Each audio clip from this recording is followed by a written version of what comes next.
ಮಕ್ಕಳೇ ನಮಸ್ಕಾರ. ಇವತ್ತು ಜೀವಿಗಳು ಹೇಗೆ ಸಂತಾನೋತ್ಪತ್ತಿ ನಡೆಸುತ್ತವೆ ಅಂತ ಪಾಠದೊಳಗೆ ಬರ್ತಕ್ಕಂಥ ಕೆಲವು ಕಲಿಕಾಂಶಗಳನ್ನು ಕಲಿಯೋಣ. ನಾನು ಶ್ರೀ ಎಚ್ ಸೌದತ್ತಿ, ವಿಜ್ಞಾನ ಸಹಶಿಕ್ಷಕ, ಸರ್ಕಾರಿ ಪ್ರೌಢಶಾಲೆ ಯಕ್ಲಾಸ್ಪುರ. ಜೀವಿಗಳು ಹೇಗೆ ಸಂತಾನೋತ್ಪತ್ತಿ ನಡೆಸುತ್ತವೆ.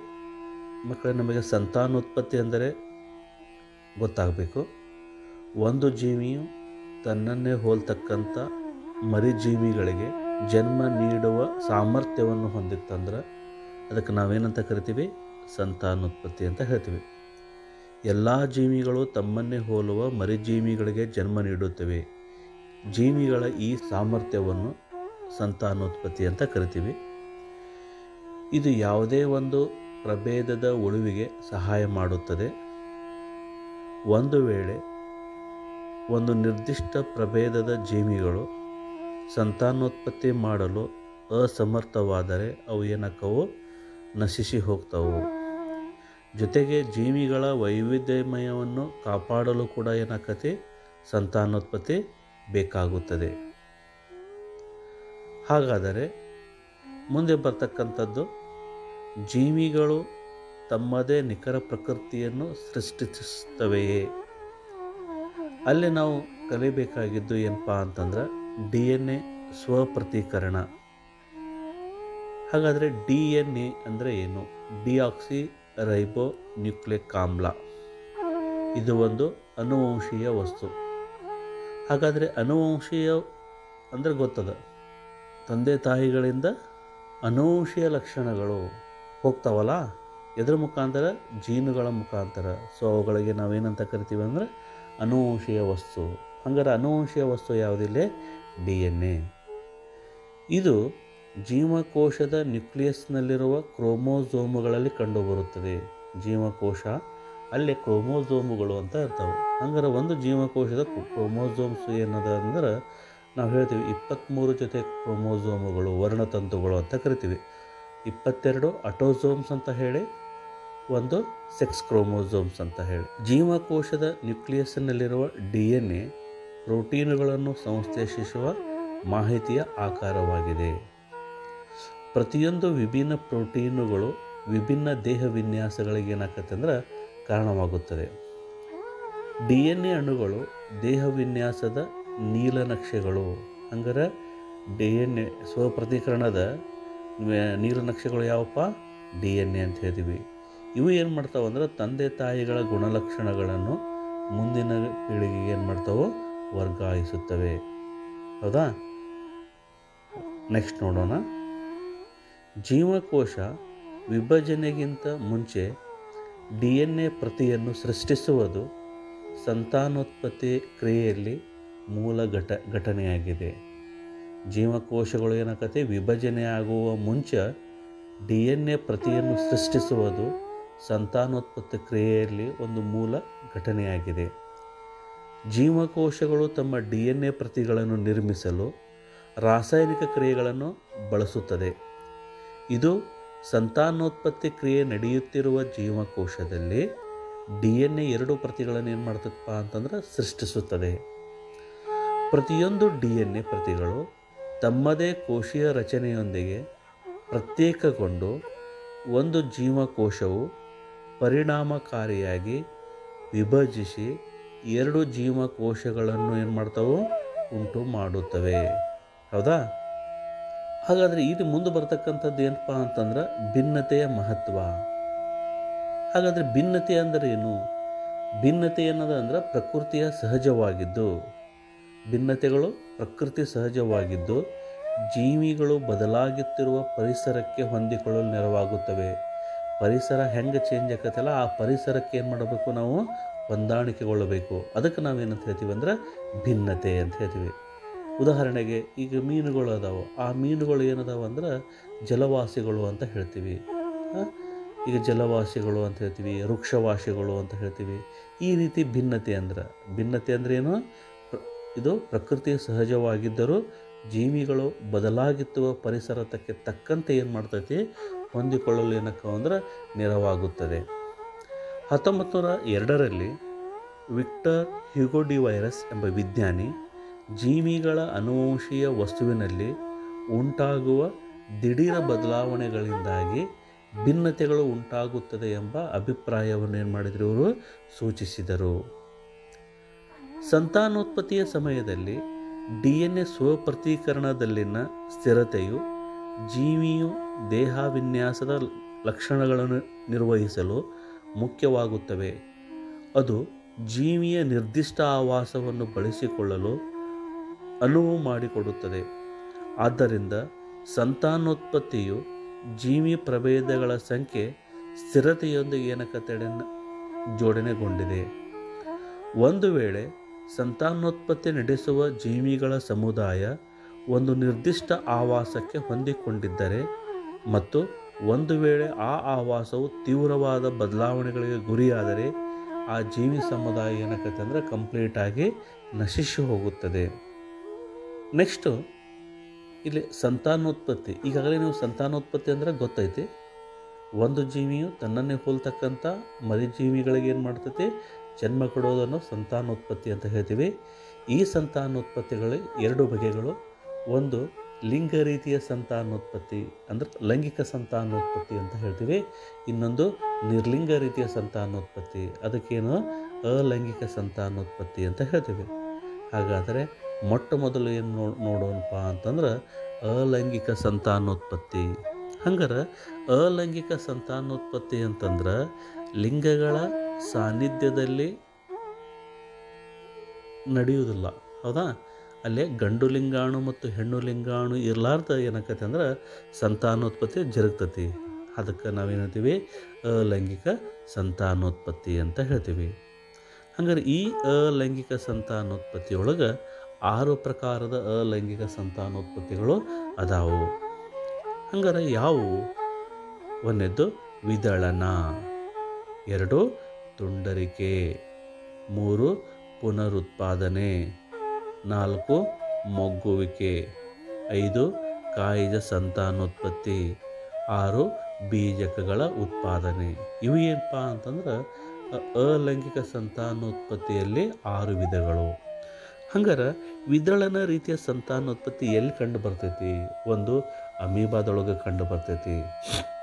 ಹಂಗಾರೆ ಅಮೀಬಾದೊಳಗೆ ಕಂಡು ಬರ್ತಕ್ಕಂಥ ವಿದಳನ ಯಾವುದಪ್ಪ ಅಂತಂದ್ರೆ ದ್ವಿವಿದಳನ ಅಂತ ಹೇಳ್ಬೋದು. ಅದೇ ರೀತಿ ಇನ್ನೊಂದು ದ್ವಿವಿದಳನ ಲೆಶ್ಮೇನಿಯಾದೊಳಗೆ ಕಂಡು ಬರ್ತೈತಿ. ಅದು ಉಂಟು ಮಾಡ್ತಕ್ಕಂಥ ರೋಗ ಯಾವುದಪ್ಪ ಅಂತಂದ್ರೆ ಕಾಲಾ ಅಜಾರ್ ಅಂತಕ್ಕಂಥದ್ದು. ಇನ್ನೊಂದು ವಿದಳನ ಬರ್ತೈತಿ, ಅದು ಬಹುವಿದಳನ. ಅದು ಕಂಡು ಬರ್ತಕ್ಕಂಥದ್ದು ಯಾವ ಜೀವಿಗಳಲ್ಲಿ ಅಂದರೆ ಪ್ಲಾಸ್ಮೋಡಿಯಮ್ದಲ್ಲಿ. ಅದೇ ರೀತಿ ಎರಡನೇದು ತುಂಡರಿಕೆ, ಅದಕ್ಕೆ ಉದಾಹರಣೆಗೆ ಯಾವುದಪ್ಪ ಅಂತಂದ್ರೆ ಸ್ಪೈರೋಗೈರಾ ಅಂತ ಕೊಡ್ತೀವಿ, ಹೌದಾ? ನೆಕ್ಸ್ಟು ಪುನರುತ್ಪಾದನೆ ಎಲ್ಲಿ ಕಂಡು ಬರ್ತೈತೆ ಅಂದರೆ ಪ್ಲನೇರಿಯಾ ಅಂತ ಹೇಳ್ತೀವಿ. ಅದೇ ರೀತಿ ಮೊಗ್ಗುವಿಕೆದೊಳಗೆ ಯಾವುದಪ್ಪ ಅಂತಂದ್ರೆ ಹೈಡ್ರಾ ಅಂತ ಬರ್ತೈತಿ. ಕಾಯಿಜ ರೀತಿಯ ಸಂತಾನೋತ್ಪತ್ತಿಗಳಲ್ಲಿ ಉದಾಹರಣೆ ಯಾವುದಪ್ಪ ಅಂದ್ರೆ ಬ್ರಯೋಫಿಲಮ್ ಅಂತಕ್ಕಂಥದ್ದು, ಹೌದಾ? ನೆಕ್ಸ್ಟು ಬೀಜಕಗಳ ಉತ್ಪಾದನೆ, ಇದು ಕಂಡು ಬರ್ತಕ್ಕಂಥದ್ದು ಎಲ್ಲಿಪ್ಪ ಅಂತಂದ್ರೆ ರೈಜೋಪಸ್. ಹಾಗಾದರೆ ಈಗ ಒಂದೊಂದು ನೋಡ್ಕೋತ ಹೋಗೋಣ, ವಿದಳನದೊಳಗೆ ಯಾವ ರೀತಿ ಇರ್ತೈತಿ ಅಂತ ಹೇಳಿ, ಹೌದಾ? ಹಂಗಾರೆ ಏಕಜೀವಿಗಳಿಂದ ಬಳಸಲಾದ ಸಂತಾನೋತ್ಪತ್ತಿಯ ವಿಧಾನಗಳು. ಹಂಗಾರೆ ಏಕಜೀವಿಗಳು ಅಂದ್ರೆ ಒಂದು ಅಂತ ಹೇಳ್ತೀವಿ. ಒಂದೇ ಒಂದು ಕೋಶದಿಂದ ರಚನೆಯಾದಂಥ ಜೀವಿಗಳನ್ನು ನಾವು ಏಕಜೀವಿಗಳು ಅಥವಾ ಏಕಕೋಶೀಯ ಜೀವಿಗಳು ಅಂತ ಕರಿತೀವಿ. ಉದಾಹರಣೆ ನೀವು ಗಮನಿಸಿರಬಹುದು ಹಿಂದಿನ ತರಗತಿಯಲ್ಲಿ, ಯಾವುದಪ್ಪ ಅಂದ್ರೆ ಅಮೀಬಾ ಆಗಿರಲಿ, ಯುಗ್ಲಿನಾ, ಪ್ಯಾರಮೇಷಿಯಮ್, ಟ್ರೆಪ್ಯಾನೋಸೋಮಾ, ಎಂಟಮೀಬಾ ಹಿಸ್ಟೋಲೈಟಿಕಾ, ಗಯಾರ್ಡಿನಾ ಅಂತಕ್ಕಂಥದ್ದು. ಹಂಗಾರೆ ಇವೆಲ್ಲ ಏನು ಏಕಕೋಶೀಯ ಜೀವಿಗಳು, ಹೌದಾ? ಇವು ಕೂಡ ಏನಾಗ್ತಾವೆ ಅಂದ್ರೆ ಸಂತಾನೋತ್ಪತ್ತಿ ಕಾರ್ಯಗಳನ್ನು ನೆರವೇರಿಸ್ತವೆ. ಇಲ್ಲಿ ಒಂದು ಉದಾಹರಣೆ ಏನಂದ್ರೆ ಈಸ್ಟ್ ಬೆಳೆಸುವ ವಿಧಾನ ಅಂತ ಹೇಳಿದರು. ಮಕ್ಕಳೇ, ನಿಮಗೆ ಗೊತ್ತಾಗಿರ್ಬೋದು, ಈಸ್ಟ್ ಅಂತ ಹೇಳಿ ಇನ್ನೊಂದು ಪದ ನಮ್ಮ ಆಡು ಭಾಷೆ ಬುಳುಸು ಬಂದೈತಿ ಅಂತ ಹೇಳ್ತೀವಿ. ಉದಾಹರಣೆಗೆ ಸುಮಾರು ದಿನ ನಾವು ಬ್ರೆಡ್ ಸ್ಲೈಡ್ಗಳನ್ನು ಏನು ಮಾಡ್ತಾ ಇರ್ತೀವಿ, ಯೂಸ್ ಮಾಡಲಾರ್ದ ಹಾಗೆ ಇಟ್ಬಿಟ್ಟಿವಿ ಅಂದ್ರೆ ಅದ್ರ ಮೇಲೆ ಏನಾಗಿರ್ತೈತಿ, ಬುಳುಸು ಗಟ್ಟಿ ಬಿಟ್ಟಿರ್ತೈತಿ, ಹೌದಾ? ಅದನ್ನು ನಾವೇನಂದ್ರೆ ಅದು ಕೂಡ ಒಂದು ಸಂತಾನೋತ್ಪತ್ತಿ. ಹಂಗಾರೆ ವಿವಿಧ ಜೀವಿಗಳು ಸಂತಾನೋತ್ಪತ್ತಿ ನಡೆಸೋ ವಿಧಾನಗಳು ಅವುಗಳ ದೇಹ ವಿನ್ಯಾಸವನ್ನು ಏನು ಮಾಡವು ಆಧರಿಸಿದೆ. ನೆಕ್ಸ್ಟ್ ವಿದಳನ. ಏಕಕೋಶ ಜೀವಿಗಳಲ್ಲಿ ಕೋಶ ವಿಭಜನೆ ಅಥವಾ ವಿದಳನವು ಹೊಸ ಜೀವಿಗಳ ಸೃಷ್ಟಿಗೆ ಕಾರಣವಾಗುತ್ತದೆ. ಏನು ಏಕಕೋಶ ಜೀವಿಗಳಲ್ಲಿ ಏನಕ್ಕತ್ತೆ ಅಂದರೆ ಕೋಶ ವಿಭಜನೆ ಅಥವಾ ವಿದಳನವು ಹೊಸ ಜೀವಿಗಳ ಸೃಷ್ಟಿಗೆ ಕಾರಣವಾಗುತ್ತದೆ. ವಿಭಿನ್ನ ಮಾದರಿಗಳ ವಿಧಾನವನ್ನು ಇಲ್ಲಿ ಗಮನಿಸಬಹುದು. ಬಹುತೇಕ ಬ್ಯಾಕ್ಟೀರಿಯಾ ಆಗಿರಬಹುದು ಮತ್ತು ಏಕಕೋಶ ಜೀವಿಗಳು ಕೋಶ ವಿಭಜನೆಯ ಸಮಯದಲ್ಲಿ 2 ಸಮಭಾಗಗಳಾಗಿ ವಿಭಜನೆಗೊಳ್ಳುತ್ತದೆ. ಹಂಗಾರೆ ವಿದಳನ ಅಂದರೆ ಏನು ಅಂತ ಕೇಳಿದಾಗ ಬಹುತೇಕ ಬ್ಯಾಕ್ಟೀರಿಯಾ ಮತ್ತು ಏಕಕೋಶೀಯ ಜೀವಿಗಳು ಕೋಶ ವಿಭಜನೆಯ ಸಮಯದಲ್ಲಿ 2 ಸಮಭಾಗಗಳಾಗಿ ಏನಕ್ಕವಂದ್ರೆ ವಿಭಜನೆಗೊಳ್ಳುತ್ತವೆ. ಅಮೀಬಾದಂಥ ಜೀವಿಗಳಲ್ಲಿ ಕೋಶ ವಿಭಜನೆಯು ಯಾವುದೇ ಸಮತಲದಲ್ಲಿ ಏನಾಗಬಹುದು ಉಂಟಾಗಬಹುದು. ಇಲ್ಲಿ ಚಿತ್ರವನ್ನು ಗಮನಿಸಿದಾಗ ಗೊತ್ತಾಗತ್ತೆ. ಏನು ಏಕಕೋಶ ಜೀವಿಗಳು ಕೋಶ ವಿಭಜನೆ ಸಮಯದಲ್ಲಿ 2 ಏನಾಗಿವೆ ಸಮಭಾಗಗಳಾಗಿ ಏನಕ್ಕವಂದ್ರೆ ವಿಭಜನೆಗೊಳ್ಳುತ್ತವೆ. ಈ ರೀತಿ ಕಂಡು ಬಂದ್ರೆ ನಮ್ಗೆ ಅದಕ್ಕೆ ಏನು ಹೇಳ್ತೀವಿ ಅಂದ್ರೆ ಇದು ವಿದಳನ ಅಂತ ಕರಿತೀವಿ. ವಿದಳನ ಕೂಡ ಒಂದು ಅಲೈಂಗಿಕ ಸಂತಾನೋತ್ಪತ್ತಿ. ಇಲ್ಲೇ ಹಂಗಾರೆ ನಾವೇನು ಹೇಳಿದ್ವಿ, ಇಲ್ಲೇ ಲಿಂಗಗಳು ಇಲ್ಲ, ಇಲ್ಲೇ ಗಂಡು ಲಿಂಗಾಣು ಇಲ್ಲ, ಹೆಣ್ಣು ಲಿಂಗಾಣು ಇಲ್ಲ. ಆದರೆ ಇಲ್ಲೇ ಕೋಶ ವಿಭಜನೆಯ ಮೂಲಕ ಏನಕ್ಕವಂದ್ರೆ 2 ಸಮಭಾಗಗಳಾಗಿ ಏನಕ್ಕತಿ ವಿಭಜನೆಗೊಳ್ಳುವುದರಿಂದ ಇದಕ್ಕೆ ನಾವೇನಂತ ಕರಿತೀವಿ ಅಂದ್ರೆ ವಿದಳನ ಅಂತ ಕರಿತೀವಿ. ಹೌದಾ? ಮುಂದೋಗೋಣ. ಹಾಗಾದರೆ ಹಂಗಾರೆ ಇಲ್ಲೇ ಒಂದು ಚಟುವಟಿಕೆ ನೋಡಬೇಕು. ಅಮೀಬಾದ ಒಂದು ಶಾಶ್ವತ ಸ್ಲೈಡನ್ನು ಸೂಕ್ಷ್ಮದರ್ಶಕದಡಿ ವೀಕ್ಷಣೆ ಮಾಡಬಹುದು. ಅಂದರೆ ಪರ್ಮನೆಂಟ್ ಸ್ಲೈಡ್ಸ್ ಮುಖಾಂತರ ವೀಕ್ಷಣೆ ಮಾಡಬಹುದು. ಅದೇ ರೀತಿ ಅಮೀಬಾದ ದ್ವಿವಿದಳನೆಯನ್ನು ತೋರಿಸುತ್ತಿರುವ ಇನ್ನೊಂದು ಶಾಶ್ವತ ಸ್ಲೈಡನ್ನು ನಾವು ವೀಕ್ಷಿಸಿ ಈಗ 2 ಸ್ಲೈಡುಗಳನ್ನು ವೀಕ್ಷಣೆ ಮತ್ತು ಹೋಲಿಕೆ ಮಾಡಬೇಕು. ಮಾಡಿದಾಗ ಆ ವಿದಳನ ಗೊತ್ತಾಗ್ತದೆ. ಸೊ ಇಲ್ಲೊಂದು ಚಿತ್ರ ಅದ, ಯಾವುದಪ್ಪ ಅಂತಂದ್ರೆ ಇದಕ್ಕೆ ಲೆಶ್ಮೇನಿಯಾ ಅಂತಕ್ಕಂಥದ್ದು ಇದು. ಹೌದಾ? ಇಲ್ಲಿ ನೋಡ್ಕೊಂತ ಬರ್ರಿ ಹಂತಗಳನ್ನು ವೀಕ್ಷಣೆ ಮಾಡಿದಾಗ ಕೊನೆ ಹಂತ ಏನಾಕತಿ ಸಮದಾದ 2 ಜೀವಿಗಳು ಏನಾಗವು ಉಂಟಾಗ್ಯಾವು. ಹಂಗಾರೆ ಇದಕ್ಕೆ ನಾವು ಏನಂತ ಹೇಳ್ತೀವಿ ಅಂದರೆ ದ್ವಿವಿದಳನ ಅಂತ ಹೇಳ್ತೀವಿ. ಅಲ್ಲಿ ಅಮೀಬಾದೊಳಗೆ ಏನಾಯ್ತು 2 ಬಂದು ಸಮನಾದಂಥ 2 ಜೀವಿಗಳು ಬಂದು ಅಲ್ಲಿಗೆ ನಾವು ಏನಂತೇವೆ ದ್ವಿವಿದಳನ ಅಂತ ಹೇಳ್ತೀವಿ. ಮುಂದೆ ಹೋಗೋಣ. ಇವಾಗ ಕೆಲವು ಏಕಕೋಶ ಜೀವಿಗಳಲ್ಲಿ ಶಾರೀರಿಕ ಸಂರಚನೆ ಹೆಚ್ಚು ವ್ಯವಸ್ಥಿತವಾಗಿರುತ್ತದೆ. ಉದಾಹರಣೆಗೆ ಯಾವುದಲ್ಲಿ ಲೆಶ್ಮೇನಿಯಾ ಅಂತ ಹೇಳಿ. ಇದು ತನ್ನ ದೇಹದ ಒಂದು ತುದಿಯಲ್ಲಿ ಚಾವಟಿಯಂಥ ರಚನೆಯನ್ನು ಹೊಂದಿದೆ. ಇಂಥ ಜೀವಿಗಳಲ್ಲಿ ವಿದಳನವು ಅವುಗಳ ದೈಹಿಕ ರಚನೆಗೆ ಅನುಗುಣವಾಗಿ ನಿಶ್ಚಿತ ಸಮಯದಲ್ಲಿ ಏನಕತೆ ಉಂಟಾಗುತ್ತದೆ. ಮಲೇರಿಯಾ ರೋಗದ ಪರೋಪ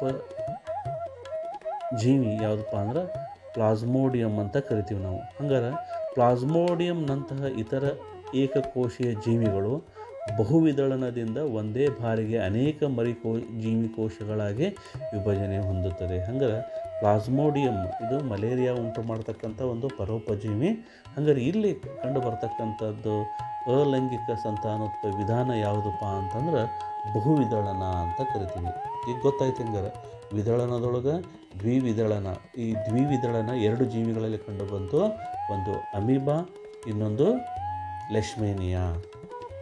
ಹಂಗಾರೆ ಬಹುವಿದಳನ ಎಲ್ಲಿ ಕಂಡು ಬರ್ತದಪ್ಪ ಅಂತಂದ್ರೆ ಆ ಬಹುವಿದಳನ ನಾವು ಕಂಡು ಬರ್ತಕ್ಕಂಥ ಜೀವಿ ಯಾವುದಪ್ಪ ಅಂತಂದ್ರೆ ಆ ಪರೋಪಜೀವಿ ಪ್ಲಾಸ್ಮೋಡಿಯಂ ಅಂತ ಹೇಳಿ. ಓಕೆ. ಸೊ ಅದರ ಚಿತ್ರ ಗಮನಿಸಿರಿ. ಈ ರೀತಿ ಪ್ಲಾಸ್ಮೋಡಿಯಂನಲ್ಲಿ ಎಂಥದಾದ ಬಹುವಿದಳನ. ಮುಂದೆ ನೋಡೋಣ. ಇಲ್ಲಿ ತುಂಡರಿಕೆ ಅಂತ ಬರ್ತೈತೆ. ಹೌದಾ? ಒಂದು ಚಟುವಟಿಕೆ ಐತೆ ನೋಡ್ರಿ. ದಟ್ಟ ಹಸಿರು ಬಣ್ಣದಲ್ಲಿ ಗೋಚರಿಸುವ ಮತ್ತು ತಂತುವಿನಂಥ ರಚನೆಗಳನ್ನು ಹೊಂದಿರುವ ಒಂದು ಕೊಳದಿಂದ ನೀರನ್ನು ಸಂಗ್ರಹಿಸಿ 1 ಅಥವಾ 2 ತಂತುಗಳನ್ನು ಒಂದು ಗಾಜಿನ ಸ್ಲೈಡಿನ ಮೇಲೆ ಹಾಕಿ ಈ ತಂತುಗಳ ಮೇಲೆ 1 ಹನಿ ಗ್ಲಿಸರಿನ್ ಹಾಕಿ ಮತ್ತು ಕವರ್ ಸ್ಲಿಪ್ಪನ್ನು ಅಳವಡಿಸಿ. ಆಮೇಲೆ ಅಳವಡಿಸಿ ಒಂದು ಸೂಕ್ಷ್ಮ ದರ್ಶಕದಡಿಯಲ್ಲಿ ಸ್ಲೈಡನ್ನು ವೀಕ್ಷಣೆ ಮಾಡಿದಾಗ ನಾವೇನು ಮಾಡ್ತೀವಪ್ಪ ಅಂತಂದ್ರೆ ಸ್ಪೈರೋಗೈರಾದ ತಂತುಗಳನ್ನು ವಿಭಿನ್ನ ಅಂಗಾಂಶಗಳನ್ನು ನಾವು ಗುರುತಿಸಬಹುದು. ಹಂಗಾರೆ ಯಾವ ರೀತಿ ನೋಡೋಣ ಅಂತೇಳಿ ವಿಭಜನೆ ಅಂತ ಬರ್ತದೆ. ಫ್ರ್ಯಾಗ್ಮೆಂಟೇಷನ್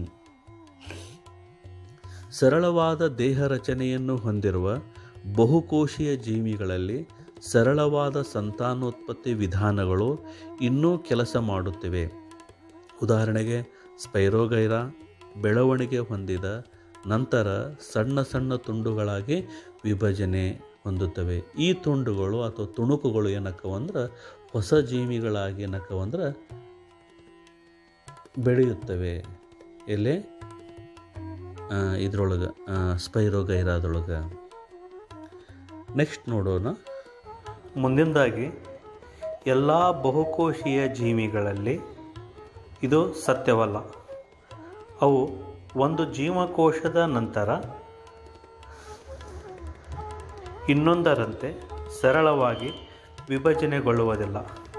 ಕಾರಣವೇನೆಂದರೆ ಬಹಳಷ್ಟು ಬಹುಕೋಶೀಯ ಜೀವಿಗಳು ನಾವು ನೋಡಿರುವಂತೆ ಬರೆಯ ಜೀವಕೋಶಗಳ ಯಾದೃಚ್ಛಿಕ ಸಮೂಹವಲ್ಲ. ವಿಶಿಷ್ಟ ಜೀವಕೋಶಗಳು ಅಂಗಾಂಶಗಳಾಗಿ ರೂಪುಗೊಂಡಿವೆ ಮತ್ತು ಅಂಗಾಂಶಗಳು ಅಂಗಗಳಾಗಿ ರೂಪುಗೊಂಡ ದೇಹದ ನಿರ್ದಿಷ್ಟ ಭಾಗಗಳಲ್ಲಿ ವ್ಯವಸ್ಥೆಗೊಂಡಿವೆ. ವ್ಯವಸ್ಥಿತವಾಗಿ ಸಂಘಟಿಸಲ್ಪಟ್ಟ ಇಂತಹ ಪರಿಸ್ಥಿತಿಗಳಲ್ಲಿ ಒಂದಾದ ನಂತರ ಒಂದರಂತೆ ಜೀವಕೋಶಗಳು ವಿಭಜಿಸುವುದು ಅಪ್ರಾಯೋಗಿಕವಾಗುತ್ತದೆ. ಆದ್ದರಿಂದ ಬಹುಕೋಶೀಯ ಜೀವಿಗಳಿಗೆ ಹೆಚ್ಚು ಸಂಕೀರ್ಣವಾದ ಸಂತಾನೋತ್ಪತ್ತಿಯ ವಿಧಾನಗಳ ಅವಶ್ಯಕತೆ ಇದೆ. ಹೌದಾ?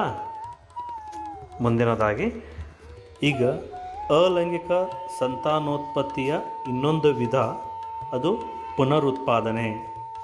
ಇಂಗ್ಲೀಷ್ ಒಳಗೆ ನಾವು ಇದಕ್ಕೆ ರೀಜನರೇಷನ್ ಅಂತ ಹೇಳ್ತಾ ಇದ್ದೇವೆ.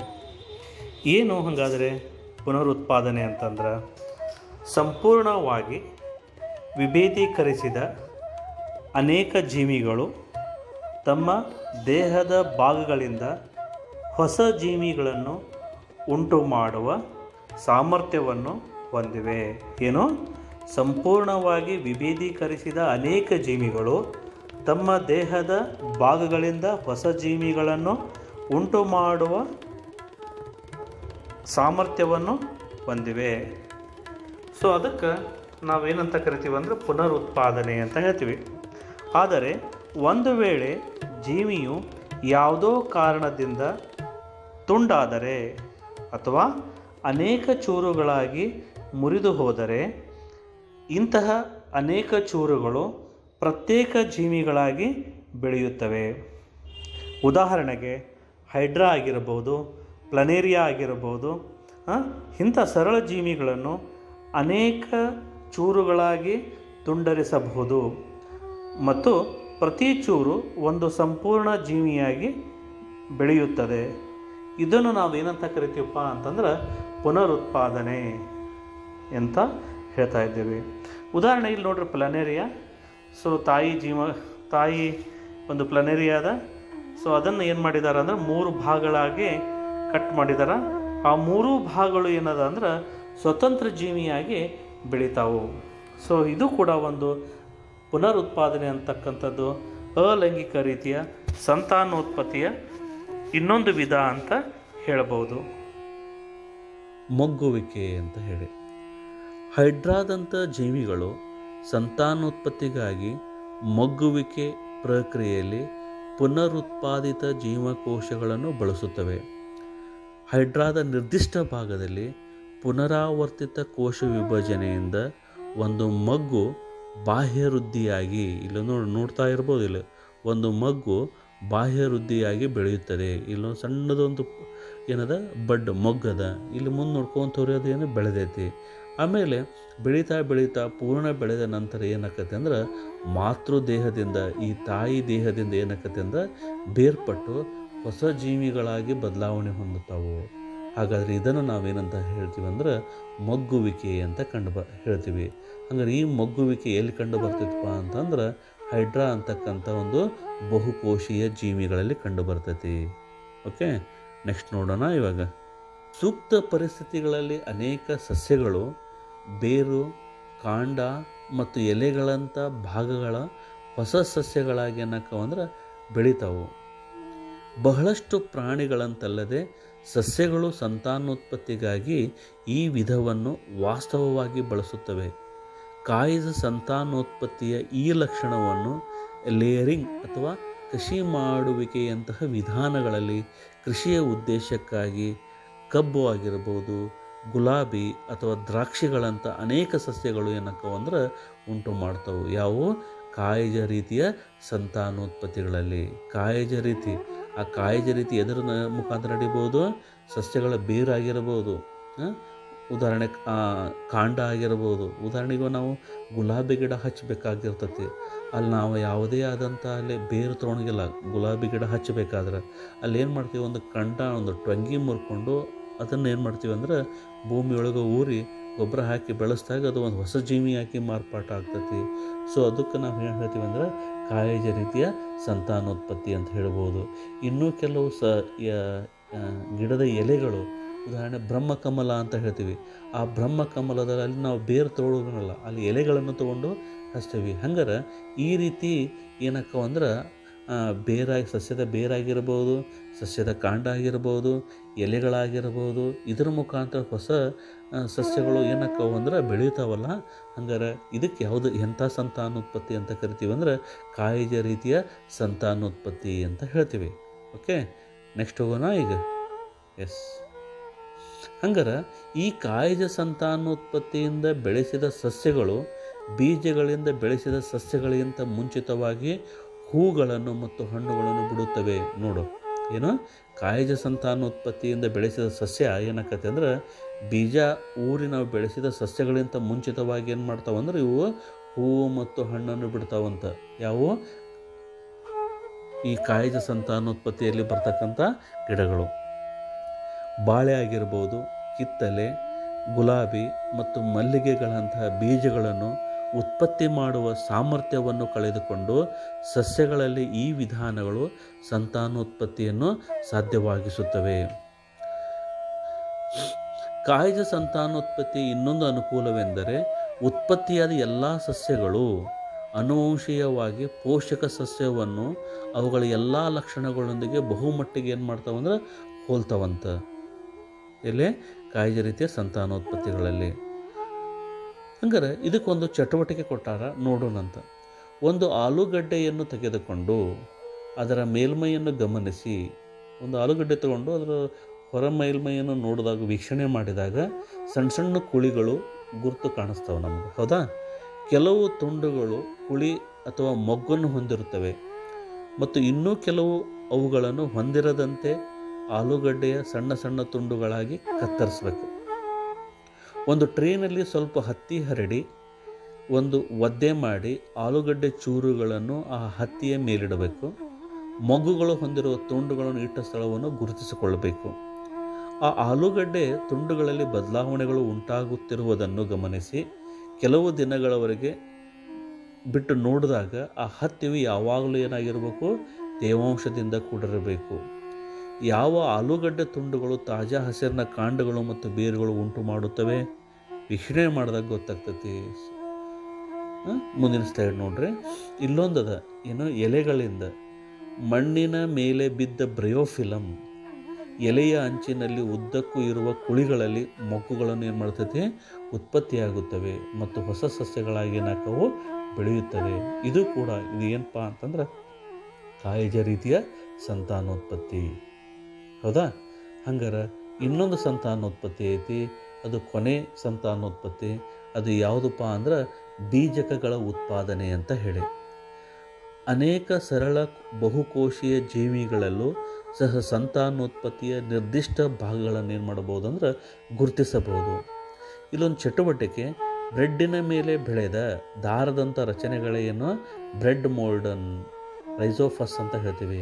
ಅಂದರೆ ಈ ರೈಸೋಫಸ್ ಏನಾಕತ್ತೆ ಅಂದ್ರೆ ರೈಸೋಫಸ್ ಹೈಪೆಗಳು ಅವು ಸಂತಾನೋತ್ಪತ್ತಿ ನಡೆಸುವ ಭಾಗಗಳೆಲ್ಲ ಬದಲಾಗಿ ಏನು ಮಾಡ್ತವಪ್ಪ ಅಂತಂದ್ರೆ ಅವು ಕಡ್ಡಿಯ ಮೇಲಿರುವ ಚಿಕ್ಕ ದುಂಡಗಿನ ರಚನೆಗಳು ಅಂತ ಹೇಳ್ತಾವಲ್ಲ, ಆ ಸಂತಾನೋತ್ಪತ್ತಿಯಲ್ಲಿ ಭಾಗವಹಿಸುತ್ತವೆ. ಎಲೆ ಬೀಜಕಗಳ ಉತ್ಪಾದನೆಯನ್ನು. ಹೌದಾ? ಈ ಚಿಕ್ಕ ದುಂಡಗಿನ ರಚನೆಗಳೇ ಬೀಜಕ ದಾನಿಗಳು ಅಂತ ಹೇಳ್ತೀವಿ, ಸ್ಪೊರ್ಯಾಂಜಿಯಾ. ಇವು ವಿಶಿಷ್ಟ ಜೀವಕೋಶಗಳು ಅಥವಾ ಬೀಜಕಗಳನ್ನು ಹೊಂದಿದ್ದು ಅವು ಅಂತಿಮವಾಗಿ ಹೊಸ ರೈಜೋಫಸ್ ಜೀವಿಗಳಾಗಿ ಏನಕ್ಕವಂದ್ರೆ ಬೆಳವಣಿಗೆ ಹೊಂದವು. ಈ ಬೀಜಕಗಳು ದಪ್ಪವಾದ ಭಿತ್ತಿಯಿಂದ ಆವೃತವಾಗಿದ್ದು ಅವು ಇನ್ನೊಂದು ತೇವಾಂಶಯುಕ್ತ ಮೇಲ್ಮೈನ ಸಂಪರ್ಕಕ್ಕೆ ಬಂದು ಬೆಳೆಯಲ್ಲಿ ಏನಾಕತ್ತೆ ಅಂದ್ರೆ ಪ್ರಾರಂಭಿಸುವವರೆಗೂ ಅವುಗಳನ್ನು ನಾವು ರಕ್ಷಿಸುತ್ತದೆ. ಎಲೆ ಬೀಜಕಗಳ ಉತ್ಪಾದನೆಯೊಳಗೆ. ಸೊ ಈ ರೀತಿ ಏನಾಗ್ಬಿಡ್ತೈತಪ್ಪ ಅಂದ್ರೆ ಅಲೈಂಗಿಕ ಸಂತಾನೋತ್ಪತ್ತಿ ಕ್ರಿಯೆಗಳು ಜರುಗ್ತಾವು. ಇದ್ರ ಮೇಲೆ ಯಾವುದೇ ಪ್ರಶ್ನೆ ಬರಲಿ, ನಾವು ಬರಿತಕ್ಕಂಥ ಒಂದು ಶಕ್ತಿಯನ್ನು ನಮಗೀಗ ಬಂದಿರಬಹುದು. ಹೌದಾ? ಸೊ ಈ ರೀತಿ ಏನಾಕತ್ತೆ ಅಂದರೆ ಅಲೈಂಗಿಕ ಸಂತಾನೋತ್ಪತ್ತಿ ನಾವು ಅಭ್ಯಾಸ ಮಾಡಿದ್ದೀವಿ. ಸೊ ಮುಂದಿನ ತರಗತಿಯೊಳಗೆ 2ನೇ ಭಾಗ ನೋಡೋಣಂತ. ಅಲ್ಲೇ ಲೈಂಗಿಕ ಸಂತಾನೋತ್ಪತ್ತಿ ಅಂದರೆ ಏನು ಅಂತ ಹೇಳಿ ನಾಳೆ ದಿನ ನೋಡೋಣ ಮಕ್ಕಳೇ. ಧನ್ಯವಾದಗಳು.